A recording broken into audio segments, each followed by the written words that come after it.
आज हम सभी श्रवण करेंगे श्रीमद् भागवतम के अंतर्गत तृतीय स्कंध अध्याय 14 और इसमें भी 31 नंबर श्लोक से आज हम श्रवण करेंगे। ओम नमो भगवते वासुदेवाय। ओम नमो भगवते वासुदेवाय।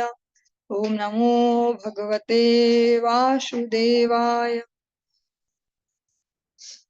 जो प्रसंग हम श्रवण कर रहे हैं वो है जो असुरों की माता है दिति और उनके पति कश्यप ऋषि का वार्तालाप।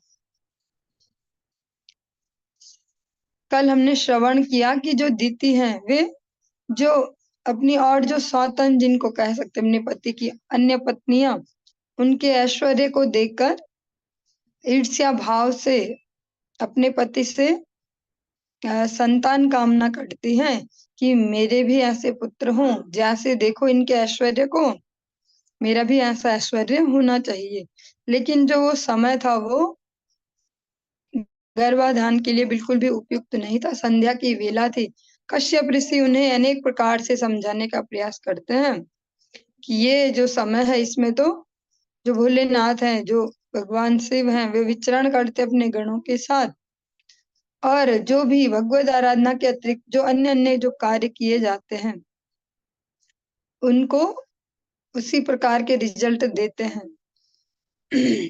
कश्यप ऋषि इस प्रकार से उन्हें समझाना चाहते हैं, लेकिन उन पर भी उनका जो दैव है प्रबल है, अभी उनको समझ में नहीं आता। जिस प्रकार से कहते हैं कि किसी का अगर बुरा समय आ जाए तो बहुत अच्छी सलाह भी उसकी समझ में नहीं आ पाती। ता विदित्वाथ भार्यायास्तम निर्बंधम विकर्मणि नत्वादिष्टाय रहसि तयाथोपविवेशहि। अपनी पत्नी के मंतव्य को समझकर उन्हें वह निषिद्ध कार्य करना पड़ गया, और तब अपने प्रारब्ध को प्रबल समझकर प्रारब्ध को नमस्कार करके उन्होंने अपनी पत्नी की इच्छा पूर्ण की। अथोपस्पृश्य सलिलम प्राणानायम्यवाग्यतः ध्यायज्जजाप विरजम ब्रह्म ज्योतिः सनातनम। तत्पश्चात उस ब्राह्मण ने, जो कश्यप ऋषि हैं, उन्होंने जल में स्नान किया और समाधि में नित्य तेज का ध्यान करते हुए तथा मुख के भीतर पवित्र जो गायत्री है उसका जप करते हुए अपनी वाणी को वश में किया। दितेस्तु व्रीडितातेन कर्मावद्येन भारत उपसंगम्य विप्रर्षि मधो मुख्यभ्यभासत। हे भारत, जो मैत्रेय मुनि है वो विदुर जी को ये सब सुना रहे हैं। विदुर जी को भारत कहकर संबोधित करते हैं। इसके बाद दिति अपने पति के नजदीक गई। उनका मुख दोषपूर्ण कृत्य के कारण झुका हुआ था। उसने इस प्रकार कहा। दितिरुवाच न मे गर्भमिमं ब्रह्मन् भूतानां वृषभोऽवधीत् रुद्रः पतिर्हि भूतानां यस्याकर्व मनहसम्। सुंदर जो सुंदरी है दिति, उन्होंने कहा, हे ब्राह्मण, कृपया ध्यान रखें। समस्त जीवों के स्वामी भगवान शिव द्वारा मेरा यह गर्भ नष्ट न किया जाए, क्योंकि मैंने उनके प्रति महान अपराध किया है। क्योंकि इससे पहले कश्यप ऋषि उन्हें बहुत अच्छे से बार बार समझा भी चुके थे भगवान शिव की महिमा से और जो इस समय है उससे उनके रिलेशन को। अतः जब भी कोई कुछ गलत करता है तो पता उससे भी होता है कि वो गलत करता है, साथ ही साथ मन में अपराध बोध और दंड का भय भी आ जाता है। तो दिति को लगता है कि मैंने जो प्राकृतिक नियम है गर्भाधान के उनका उल्लंघन किया और मन मर्जी से इसको किया है। अतः जो भगवान रुद्र है उनके प्रति अभी अपराध किया है इस बेला में ऐसा कार्य करके। तो कहीं ये ना हो कि जिस लक्ष्य के लिए मैंने ऐसा किया वो गर्भ ही नष्ट हो जाए। नमो रुद्राय महते देवायोग्राय मीढुषे शिवाय न्यस्त दंडाय धृतदंडाय मन्यवे। मैं क्रुद्ध शिव को नमस्कार करती हूँ, जो एक ही साथ अत्यंत उग्र महादेव भी हैं और समस्त इच्छाओं को पूरे करने वाले भी, मीन्स अपोजिट जिनका स्वभाव है। जल्दी से क्रोधित भी होते हैं, जल्दी वरदान भी दे देते हैं। वे सर्व कल्याण प्रद तथा क्षमाशील हैं, किंतु उनका क्रोध उन्हें तुरंत ही दंड देने के लिए चलायमान कर सकता है। इति कहती हैं कि मैं जानती हूँ कि वे जल्दी से माफ भी कर देते हैं, लेकिन साथ साथ ये भी जानती हूँ कि जो उनका क्रोध है वो इतनी जल्दी आएगा और तुरंत वो दंड भी दे देंगे। स नः प्रसीद ताम्भामो भगवान वनुग्रह व्याधस्याप्यनुकंपा कंप्यानां स्त्रीणां देवः सतीपतिः। वे हम पर प्रसन्न हों, क्योंकि वे मेरी बहन सती के पति मेरे बहनोई हैं। वे समस्त स्त्रियों के आराध्य देव भी हैं। वे समस्त ऐश्वर्यों के व्यक्ति हैं और उन स्त्रियों के प्रति कृपा प्रदर्शित कर सकते हैं जिन्हें असभ्य शिकारी भी क्षमा कर सकते हैं। यहाँ पर अनेक अनेक प्रकार से जो दीति हैं वो कंफर्म करना चाह रही है कि भोलेनाथ मुझे दंड ना दें। एक तो रिलेशन याद दिलाती हैं कि भैया मेरी तो बहन के ही पति हैं वो, तो मुझे ऐसा दंड नहीं दे सकते। दूसरा फिर दूसरा पॉइंट डालती हैं कि अरे जो सारी कन्याएं होती हैं, जो सारी स्त्रियां हैं, और अधिकतर देखा भी जाता भारत में स्पेशली जिनके विवाह नहीं हुए हैं, वे तो बस भोलेनाथ के ही भक्त होते हैं कि भोलेनाथ ही अच्छा विवाह कराने वाले हैं। लेकिन इसकी भी कोई कंफर्मेशन नहीं है, क्योंकि अगर ढूंढने की उन्हें जिम्मेदारी देंगे तो वो ढूंढेंगे अपने आसपास से, और उनके आसपास कोई ऐसा जिसको बढ़िया बोलते हैं वो रहता नहीं है। फिर भी भारत में एक परंपरा है, समस्त स्त्रियों के आराध्य देव हैं, वे समस्त ऐश्वर्यों के व्यक्ति हैं, और इसमें स्त्रियों को वैसा दिखाया गया कि जिन पे सभी दया करते हैं। एक असभ्य शिकारी भी हो, जो थर्ड ग्रेड ऐसा व्यक्ति भी हो, वो भी दया कर देता है स्त्रियों पे, तो फिर क्या भोलेनाथ नहीं करेंगे? वो भी करते हैं फिर सब पे ही दया।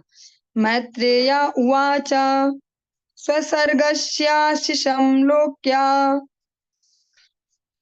लोक्याम्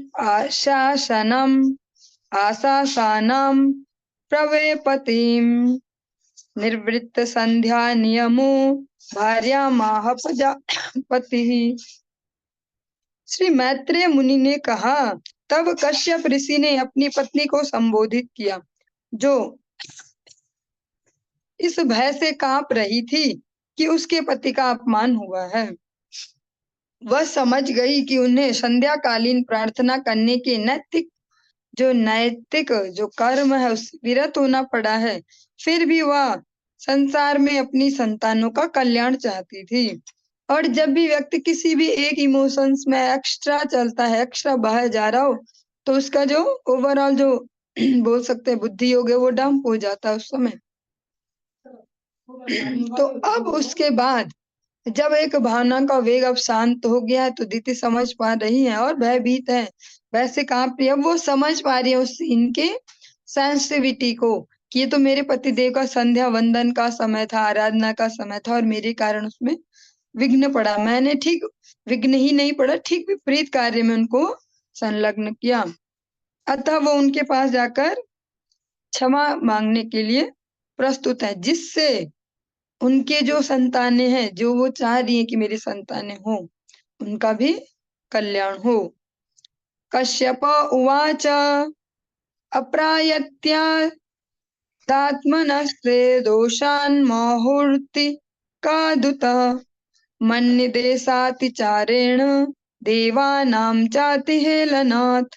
विद्वान कश्यप ने कहा, तुम्हारा मन दूषित होने, मुहूर्त विशेष के अपवित्र होने, मेरे निर्देशों की तुम्हारे द्वारा उपेक्षा किए जाने तथा तुम्हारे द्वारा देवताओं की अवहेलना होने से सारी बातें अशुभ थी।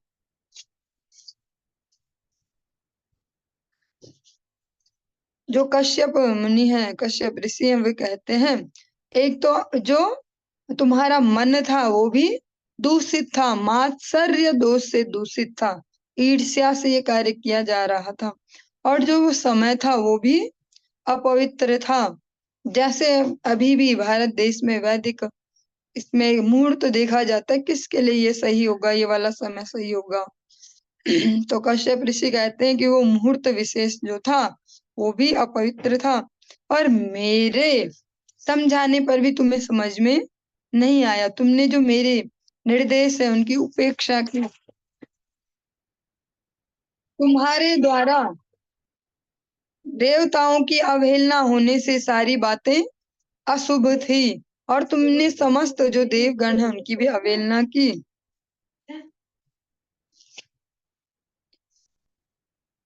भविष्यतस्त वा भद्रा व भद्रे जाठराधम लोकान् सपालास्त्रिशन्ति मुहुरा क्रंदयिष्यतः।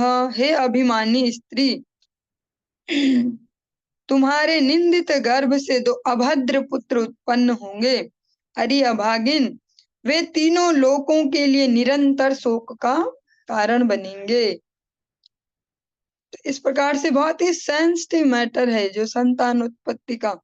ये ऐसे नहीं है कि जैसे कि कोई कार्य हुआ और रिएक्शन में मनुष्य उत्पन्न हो गए।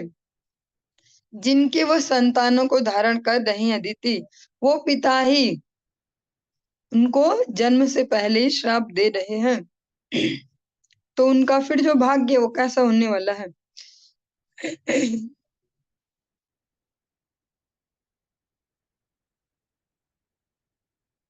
और महाभारत के अगर हिसाब से देखें, महाभारत के रेफरेंस से, तो जो माता पिता है उनका बहुत बड़ा रोल है संतानों के बुद्धि में और चरित्र में। शायद थोड़ा सा अजीब लग सकता है सुनने में, लेकिन महाभारत के हिसाब से अगर समझे सरल भाषा में, तो जो बुद्धि योग है वो पिता से संतान को प्राप्त होता है, और जो चरित्र है जो सबसे इम्पोर्टेंट माना जाता है वो माता से प्राप्त होता है। इसके बहुत सारे एक्सेप्शन भी हो सकते हैं, या बहुत सारे लोग इस प्रकार से भी सोच सकते हैं, हम तो बिल्कुल ऐसे नहीं है कि हमारे बच्चे ऐसे या जो भी, लेकिन शास्त्र के हिसाब से ऐसा ही है। प्राणिनां हन्यमानानां दीनानां कृतागसाम् स्त्रीणां निग्रह्यमाणानां कोपितेषु महात्मसु। वे दीन निर्दोष जीवों का वध करेंगे, स्त्रियों को सताएंगे तथा महात्माओं को क्रोधित करेंगे। जो उनका भविष्य है, उनका भविष्य भी उनके गर्भाधान ही संस्कार हुआ। 1 महीने का गर्भ नहीं है, 2 महीने का, ऐसा कुछ नहीं है, लेकिन इसी समय उनके पिता ने उनका भविष्य भी बता दिया। वे दीन और निर्दोष जीवों का वध करेंगे और स्त्रियों को सताएंगे और महात्माओं को क्रोधित करेंगे। तदा विश्वेश्वरः क्रुद्धो भगवान् लोक भावना अनिश्यत्यवतीर्याशो यथाद्रीन शतपर्वध्रिक। उस समय ब्रह्मांड के स्वामी पुरुषोत्तम भगवान, जो कि समस्त जीवों के हितैषी हैं, अवतरित होंगे और उनका इस तरह वध करेंगे जिस तरह इंद्र अपने वज्र से पर्वतों को ध्वस्त कर देता है। जो वैदिक साहित्य है इसको श्रवण करना आज के समय में बहुत ज्यादा इम्पोर्टेंट है। कह सकते हैं कि पहले सरल था समाज तो बिना इसके भी शायद काम चल जाता, लेकिन आज के समय में बहुत ज्यादा आवश्यक है इसको वैदिक साहित्यों के हिसाब से मनुष्य जीवन को समझना। अगर संतानों के पक्ष में भी समझे तो आज की डेट में नहीं होते ऐसे कि किसी के 10 बच्चे हो रहे हैं, कि 12 हो रहे हैं, कि 14 है, तो इनमें से कोई ना कोई काम का निकल ही जाएगा। आज की डेट में तो मैक्सिमम एक ही हो रहे हैं, मैक्सिमम। और कोई जिनको सो कॉल्ड मूर्ख कहा जाता है आज के समय में, उनके 2 हो सकते हैं।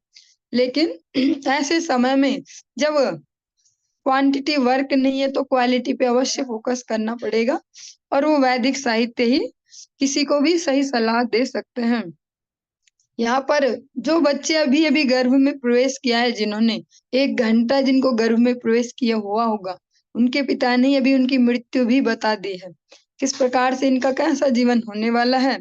जब ये इतने ज्यादा अत्याचार कर लेंगे तो स्वयं भगवान ही आएंगे फिर अवतरित होके इनके लिए, और इनको ऐसे ही मार देंगे, ऐसे इनका वध करेंगे जैसे इंद्र अपने वज्र से पर्वतों को नष्ट करते, मीन्स इतने इजीली भगवान इनको ऐसे नष्ट करने वाले हैं।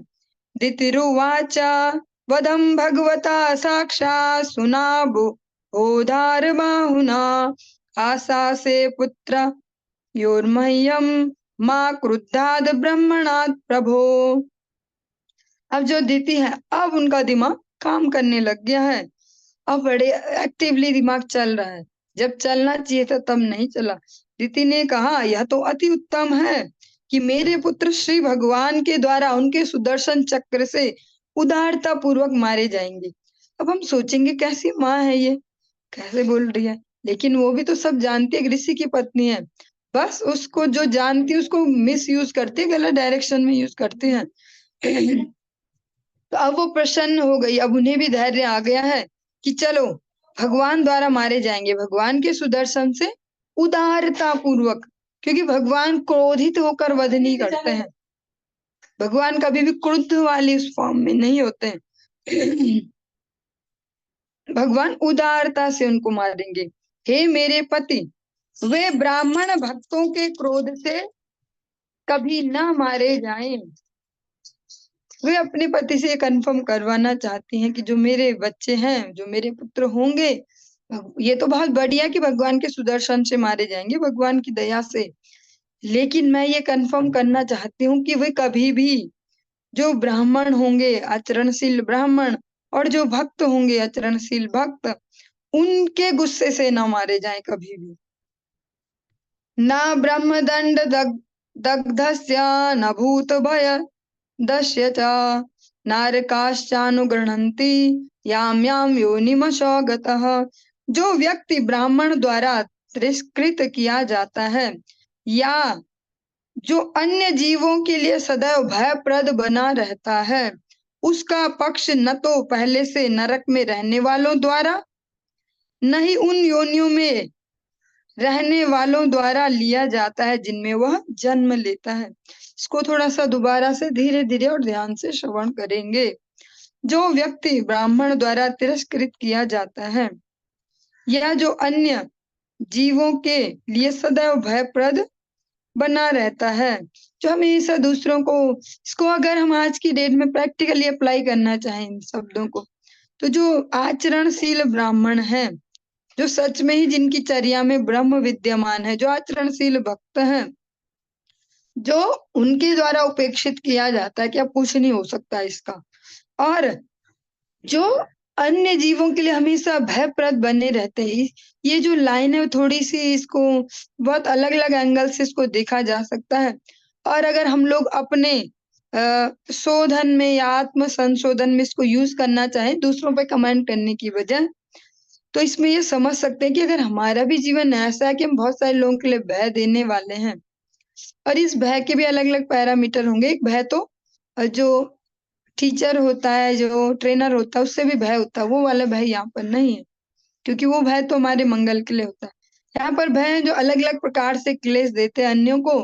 जैसे कोई कोई पर्सनालिटीज ऐसी होती हैं जो जहीं भी जाए बस परेशान से हो जाएंगे, भयभीत रहते कि कहीं आ ना जाए, इधर कहीं हमारी सभा में ये ना आ जाए, कहीं इनका हमारा इनसे मिलना ना हो जाए, और जो अन्य जीवों के लिए सदा भयप्रद बना रहता है। और ये तो सेंसिटिव वाला सूक्ष्म विषय हो गया, बड़े लेवल पे हो गया, जो आतंक फैला रहे हैं, जो अन्यों को डराते धमकाते हैं, जो गुंडे टाइप जो इसमें आ सकते हैं, ऐसे उनका पक्ष जो ऐसे होते हैं जिनका ब्राह्मणों द्वारा तिरस्कार हो गया, ये जो अन्यों को भयभीत करते हैं हमेशा, उनका जो पक्ष है, उनकी जो साइड है, वो जो पहले से ही नरक में रह रहे हैं वो भी नहीं लेते उनकी साइड, वो भी उनकी साइड नहीं लेते। वो ये नहीं सोचते कि हम जैसे ही हैं ये तो हम वो भी उनकी साइड नहीं लेते, और न ही उन योनियों में रहने वालों द्वारा लिया जाता है जिसमें वह जन्म लेता है।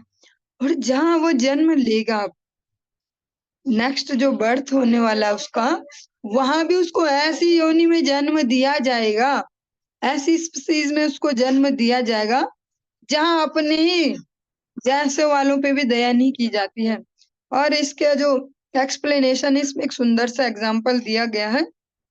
इसमें एक प्रैक्टिकल एग्जाम्पल कुत्तों का दिया गया है कि कुत्ता एक ऐसा जीव है जो तिरस्कृत रहता है हमेशा, जिसका सभी तिरस्कार करते हैं। वैसे आज के डेट में तो नहीं कह सकते इतना प्रैक्टिकली, आज के समय में तो सबसे ज्यादा पूजनीय प्राणियों में से आ रहे हैं, फिर भी सबसे ज्यादा तिरस्कृत रहते हैं। और अपने ही जो अपने ही बिरादरी वाले उन पर भी, उनके प्रति भी सेंसिटिव नहीं होते। जैसे कई बार कथाओं में भी एक दृष्टांत के रूप में दिया जाता है कि एक कुत्ता तीर्थ भ्रमण को निकला। उसने सोचा मैं दुनिया देख के आऊं, तो कुछ टाइम बाद, काफी समय बाद वो वापस आता है। लहूलुहान है, जगह जगह चोटें लगी हैं, खून निकल रहा है, ये हो रहा। तो उससे पूछा गया कि भैया बताओ तुम्हारी ये दुर्दशा कैसे हुई? क्या मनुष्य ने तुम्हें तंग किया या और जानवरों ने तुम्हें तंग किया? तुम्हारी ऐसी दुर्दशा कैसे होगी? तो बोला जाता है कि वो कुत्ता कहता है कि अरे, सबने तो मुझे साथ ही दिया, बाकी सब ठीक रहा, बस अपनी बिरादरी वालों ने ही परेशान किया। तो यहाँ पर एग्जाम्पल भी उस कुत्ते का ही दिया गया है। इस एग्जाम्पल से ये बताया जा रहा है कि अगर जीवन ऐसा है, अगर हमारा जीवन ऐसा है कि जो आचरणशील ब्राह्मण और भक्तों द्वारा तिरस्कृत जीवन है हमारा, और हम अन्यों के लिए भय बना के रखते हैं हमेशा, तो हमें ऐसा ही तिरस्कृत जीवन मिलने वाला है आगे भी। कश्यप उवाच कृतशोकानुतापेन सद्यः प्रत्यवमर्शनात् भगवत्युरुमानाच्च भवे मय्यपि चादरात् पुत्रस्यैव च पुत्राणां भवितैका शतां मतः गास्यन्ति यद्यशः शुद्धं भगवद्यशसा समम्। विद्वान कश्यप ने कहा, तुम्हारे शोक, पश्चाताप तथा समुचित वार्तालाप के कारण तथा पूर्ण पुरुषोत्तम भगवान में तुम्हारी अविचल श्रद्धा एवं शिव तथा मेरे प्रति तुम्हारे पूज्य भाव के कारण भी तुम्हारे पुत्र तुम्हारे पुत्र का एक पुत्र श्री भगवान द्वारा अनुमोदित भक्त होगा, भगवान का एक भक्त होगा, और उसकी ख्याति, जो उसकी प्रसिद्धि है, जो कीर्ति है, जो यश है, वो श्री भगवान के समान प्रचारित होगा। जो संत जन होते हैं या संत स्वभाव वाले होते हैं, वो गुरुदेव कहते हैं कि जो भक्त होते हैं कभी बदला नहीं लेते वो। और ये सुनने में बहुत अजीब भी लगता है, और ये मैंने लगभग बचपन में सुना और पचाने की कोशिश की, लेकिन इसको पचा नहीं पाए। धीरे धीरे अभी भी कोशिश चल रही है। भक्त बदला नहीं लेते, पता नहीं कैसा इसका अर्थ होगा। वैसे सुनने में तो सरल सा ही लगता है, लेकिन इसको प्रैक्टिकल लाइफ में इम्प्लीमेंट करने में बहुत दर्द होता है, से मतलब ऐसे प्रयास लगता है। यही जो हम देख पा रहे कश्यप ऋषि के चरित्र में, अभी ऐसे ऐसे कृत्य होने के बाद और सब होने के बाद भी फिर भी दया है उनके हृदय में। वो यहाँ पर रिवेंज नहीं ले रहे। यहाँ पर कहते हैं जो तुमने शोक किया, पश्चाताप किया, और जो हमारा भी सारा वार्तालाप हुआ, और मेन बात जो है भगवान में जो तुम्हारी अविचल श्रद्धा है, मीन्स दीति को भगवान पे इतना भरोसा ही तो है। वो खुशी तो हुई ये सुन के कि भगवान मारेंगे मेरे पुत्रों को, वो वहां पे शोक नहीं करने लगी, चिल्लाने नहीं लगी कि अरे भगवान मार देंगे इनको, भगवान मर्डर कर देंगे इनको। वो प्रसन्न हो रही कि ठीक है, अब ठीक है, भगवान ही मारेंगे ना सुदर्शन से, किसी ब्राह्मण के श्राप से नहीं मरेंगे, उसके क्रोध से नहीं मरेंगे।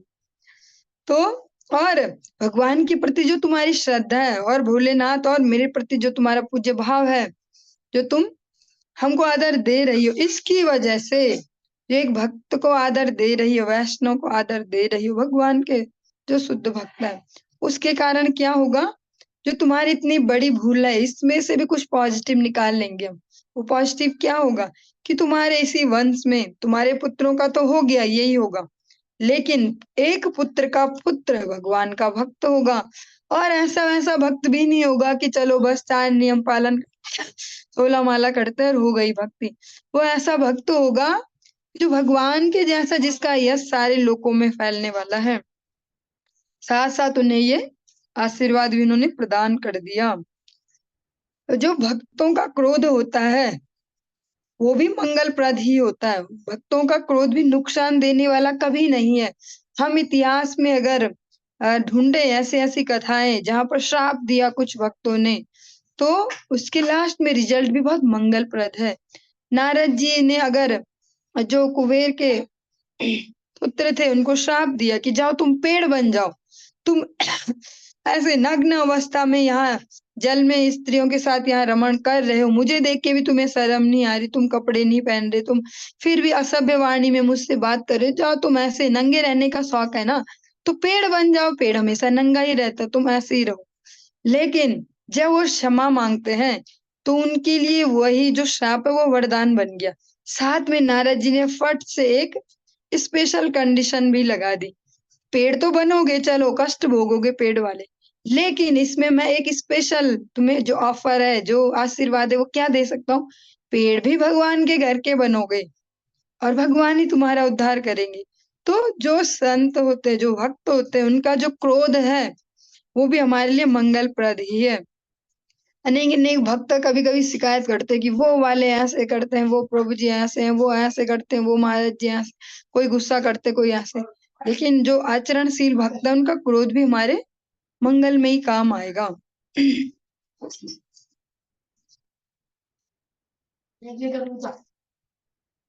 योगैर्हमेव दुर्वर्णं भावयिष्यन्ति साधवः निर्वैराधिभिरात्मानं यच्छीलमनुवर्तितुम्। उसके पद चिन्हों का अनुसरण करने हेतु संत पुरुष शत्रुता से मुक्त होने का अभ्यास करके उसके चरित्र को आत्मसात करना चाहेंगे। जिस तरह शुद्धिकरण की विधियां निम्न गुण वाले सोने को शुद्ध कर देती हैं।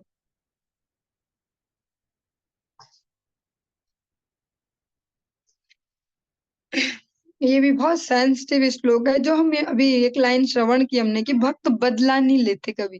भक्त जो कोई उनके प्रति कुछ करता तो उसका वो रिवेंज नहीं लेते, मीन्स हृदय में शत्रुता नहीं पालते।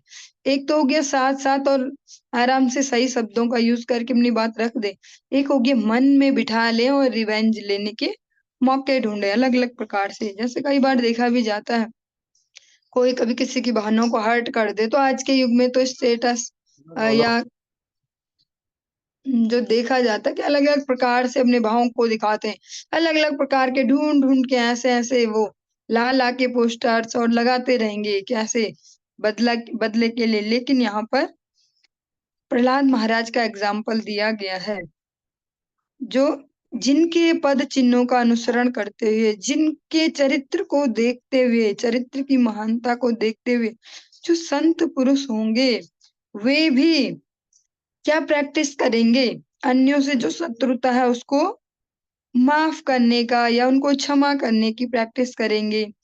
कैसे? जैसे प्रहलाद महाराज के जीवन में देखेंगे, जैसे एक इसमें स्वर्ण का एग्जाम्पल दिया गया है। जैसे जो सोने को जो शुद्ध करने की जो विधियां हैं, चाहे उसमें जलाना हो या अलग अलग जो भी विधियां हो, वो धीरे धीरे जो निम्न गुण वाला सोना है, जो भी अशुद्धियों युक्त है, उसको भी शुद्ध बनाता है। ऐसे प्रहलाद जी के चरित्र का अनुसरण करके अनेक संत जन, अनेक भक्त जन अपने चरित्र को शुद्ध बनाने का प्रयास करेंगे। कैसे? प्रैक्टिकली कैसे समझ सकते हैं? प्रहलाद महाराज ने जब भगवान भी उनके सामने आ गए और भगवान फुल मूड में या फुल गुस्से में है, नरसिंह भगवान बता तू प्रहलाद मैं किसकी छुट्टी करूं, किसने बता क्या क्या करूं, मैं ऐसे बता, तू जो बोलेगा मैं सब करने को तैयार हूँ। तो प्रहलाद ने एक बार भी ये नहीं बोला कि हाँ मेरे पिता ने मुझे बहुत तंग किया था, आपने बहुत बढ़िया किया, इनको मार दिया, और ये सेनापति भी है जिसने उस भाला घोंपा था मेरे पे एक बार इनके कहने पे, हाँ ये वो भी है, इसने भी मुझे पहाड़ी से फेंका था इनके कहने पे। किन किन के नाम नहीं बताए उनको कि इसने ये किया था, इसने ये किया, जबकि उनके पास पूरा अवसर भी था। तो उनके इन्हीं गुणों को देखते हुए अनेक भक्त उनके चरित्र का अनुसरण करते हुए अपने जीवन में इस फॉर्मूले को अप्लाई करेंगे, क्षमाशीलता को, क्योंकि फाइनली तो सब कुछ भगवान के ही हाथ में, सारे रिजल्ट। तो हम खुद ही भगवान बनने का प्रयास न करें, देंगे अब हम इसको दंड। अब लगाएं हम अपने स्टेटस में रोज रोज ऐसे ऐसे जो स्टेटस लगाए जाते हैं आज के प्रैक्टिकल समय में, वहीं से ही बदले शुरू हो जाते हैं कि जो जो भी रिलेशन में कुछ पंगा चल रहा हो चिपका देंगे। मीन्स जो देखे उसको अननोन पर्सन भी समझ जाए कि हमारे जीवन में क्या चल रहा है। तो भक्तों के जीवनों का अनुसरण करना हमारे लिए हमेशा ही मंगलप्रद है।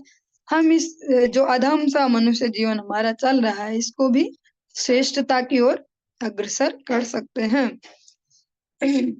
यत् प्रसादादिदं विश्वं प्रसीदति यदात्मकं स्वा स स्वादृक् भगवान यस्या तोष्यते अनन्यया दृशा।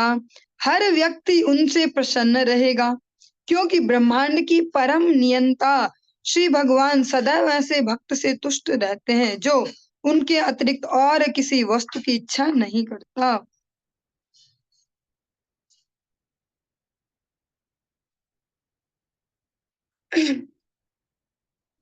सारे लोग प्रहलाद महाराज से प्रसन्न रहेंगे, ये उनके जो दादाजी हैं वो अभी से घोषणा कर रहे हैं। अभी उनके पिताजी का भी जन्म नहीं हुआ है, फिर भी कश्यप ऋषि पहले ही बता रहे सारे लोग उनसे प्रसन्न रहेंगे। और क्यों रहेंगे? क्योंकि भगवान उनसे हमेशा संतुष्ट है। जा पर कृपा राम की होई ता पर कृपा करे सब कोई। इस फॉर्मूले को जितना यूज करते जाएंगे उतनी प्रसन्नता हमारे जीवन में आ पाएगी, सेटिस्फैक्शन। भगवान को प्रसन्न करने का प्रयास करें। और जब हम सच में भगवान को प्रसन्न करने का प्रयास करेंगे तो बहुत सारी लर्निंग, बहुत सारी टीचिंग, शिक्षाएं हमारे जीवन में आएंगी जो हमारे व्यवहार के, जो हमारे स्वभावों की बहुत सारी अशुद्धियों को शुद्ध करते जाएंगे। तो इस प्रकार हम देख पाएंगे कि धीरे धीरे अन्यों को भी हम सेटिस्फाइड कर रहे हैं। हम डायरेक्ट प्रसन्न करने का प्रयास करेंगे किसी अन्य को तो ठीक उल्टा होगा, वो उतना ही क्रोधित होगा जितना हम उसकी प्रसन्नता का प्रयास करेंगे। सही वे ये कि हम भगवान की प्रसन्नता के लिए प्रयास करें। और भगवान की प्रसन्नता के प्रयास में तो अपने स्वभावों को ठीक करना, अपने आचरण की जो अशुद्धियां उनको दूर करना, ये सब भी है ही। इसीलिए जो ये प्रहलाद महाराज होंगे इनसे सभी प्रसन्न रहने वाले हैं। भगवान क्यों इनसे प्रसन्न रहते हैं, क्यों संतुष्ट रहते हैं? क्योंकि ये भगवान से, भगवान के अतिरिक्त कुछ नहीं चाहते। भगवान से, भगवान के अतिरिक्त कुछ नहीं चाहते। क्योंकि वो प्रैक्टिकली जानते हैं कि जो भी पदार्थ है, परिस्थिति है, जो पद है, ये तो प्रारब्ध से मिलना है ही, और नहीं मिलना है तो फिर नहीं मिलना। तो भगवान से इसके लिए क्या डिमांड करनी, भगवान से भगवान को मांग लिया जाए। इसीलिए भगवान से वो भगवान को ही मांगते हैं। और प्रहलाद महाराज ऐसे प्रैक्टिकल एग्जाम्पल हैं। उनके जीव जो देखा जाए, अगर ध्रुव जी और प्रहलाद महाराज में कंपैरिजन किया जाए तो ध्रुव जी वो सेम एज ग्रुप के थे, लेकिन उनके विचारों में, उनके जो सोचने के तरीके में बहुत डिफरेंस है। ध्रुव महाराज भी निस्संदेह बहुत महान भक्त हैं।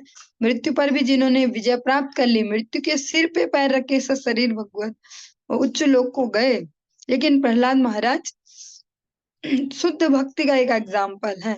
वो भगवान से कोई अभिलाषा नहीं करते, या जब कोई उनको कोई कष्ट देता था, एक बार भी वो हम जैसे कभी नहीं चिल्लाए हे भगवान, या ऐसा एक बार भी नहीं चिल्लाए बचाओ मुझे, भगवान बचाओ मुझे, कहाँ हो ठाकुर जी, आपने मेरी रक्षा नहीं की, आप तो ऐसे ही हो, कैसे भगवान हो आप, मुझे ऐसे किया गया, मुझे पहाड़ से फेंका, आपने बचाया नहीं।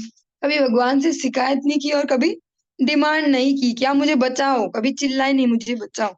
जब भगवान समक्ष भी आ गए, भगवान ने जो उनकी सबसे बड़ी समस्या थी उसको सॉर्ट आउट भी कर दिया अपनी मर्जी से। उन्होंने कभी नहीं बोला आप सॉर्ट आउट करो। उसके बाद भी भगवान पूरी छूट देते हैं कि कुछ भी मांग ले। आज तो भगवान फुल मूड में ही है। सारे देवता और जो जो भी सारे अलग अलग जो प्रजातियां हैं, यक्ष किन्नर चारण देवगण, सारे जो वो सब भयभीत है, आज सब भाग गए नरसिंह भगवान के क्रोध से। लक्ष्मी जी तक को भी भगवान ने भगा दिया क्रोध से। ऐसे भगवान केवल एक ही व्यक्ति से भी खुश है, वो है प्रहलाद महाराज। और भगवान भी ऐसे जो सुपर पावरफुल, जिनके जो सुपर कंट्रोलर है, परम नियंता, और वो भी बोल रहे हैं कि बोल तुझे जो चाहिए तू बोल, क्या चाहिए तुझे। ऐसे भगवान से भी, ऐसे मूड में भी प्रहलाद महाराज ने बिल्कुल दिमाग नहीं चलाया हम जैसा कि ये मांगते हैं और ये मांगते हैं। उन्होंने सोच के विचार करके यही सोचा भगवान क्यों बार बार मांगने को कह रहे हैं। इसका मतलब कहीं ना कहीं मांगने की जो स्प्रिया है, जो इच्छा है, ये कहीं ना कहीं इसका बीज बचा है मेरे अंदर। तो वे भगवान से यही मांगते हैं कि जो मांगने की जो ये इच्छा है, इसका जो बीज भी मेरे हृदय में है, अब इसको भी नष्ट कर दो, यही मुझको दे दो। इसीलिए भगवान उनसे इतने संतुष्ट रहते हैं और इसीलिए सारे लोग उनसे इतने प्रसन्न रहने वाले हैं। इसीलिए अधिकतर एग्जाम्पल देंगे प्रहलाद जी का देंगे, प्रहलाद जी का देंगे, क्योंकि उन्होंने शुद्ध भक्ति का बहुत अच्छा एग्जाम्पल जिसको बोल सकते हैं एक निष्काम भक्ति, केवल भगवत प्रसन्नता वही उनका एकमात्र गोल था। उनका गोल ये नहीं था कि ठाकुर जी खुश रहेंगे तो हमारा सब सही चलने वाला है, भगवान अगर खुश रहेंगे तो हमारी लाइफ सही चलेगी, हमारा सब ठीक ठाक होने वाला है। उनका एकमात्र गोल है भगवत प्रसन्नता, इसीलिए वह अन्यों को प्रसन्न कर पाए। और ये हम प्रैक्टिकली भी देखते हैं, जो संत जन है, जो सच में आचरणशील भगवान के भक्त हैं, ऐसे भक्तों से जो अधिकतम परसेंटेज है जनता का, वो प्रसन्न ही रहता है। वो रेयर होंगे, वो अपवादित होंगे जो उनसे प्रसन्न नहीं रहते। स वै महाभागवतो महात्मा महानुभावो महतां महिष्ठा प्रवृद्ध भक्त्यायनुभाविषा भाविताशये निवेश्य वैकुंठमिमं विहास्यति। श्री भगवान का वह सर्वोच्च भक्त विशाल बुद्धि तथा विशाल प्रभाव वाला होगा और महात्माओं में सबसे महान होगा। परिपक्व भक्ति योग के कारण वह निश्चय ही दिव्य भाव में स्थित होगा और इस संसार को छोड़ने पर वैकुंठ जो भगवान का धाम है वह प्रवेश करेगा। श्री भगवान का वह सर्वोच्च भक्त, अभी जो कश्यप ऋषि हैं वो प्रहलाद महाराज की दादी को उनके पोते का भविष्य बता रहे हैं। अभी पहले पुत्रों का बताया कि कैसे कैसे होंगे, सबको परेशान करने वाले होंगे, ब्राह्मणों को क्रोधित करने वाले होंगे, स्त्रियों को परेशान करने वाले होंगे, सबको भयभीत करने वाले होंगे, सारे लोगों को जलाने वाले होंगे। अब उनके पोते का भविष्य बता रहे, वह सर्वोच्च भक्त विशाल बुद्धि और विशाल प्रभाव वाला होगा। जिस प्रकार से भगवान कहते हैं भगवत गीता में ददामि बुद्धि योगम, तो यही यहाँ पर स्पष्ट है, वो विशाल बुद्धि वाले होंगे।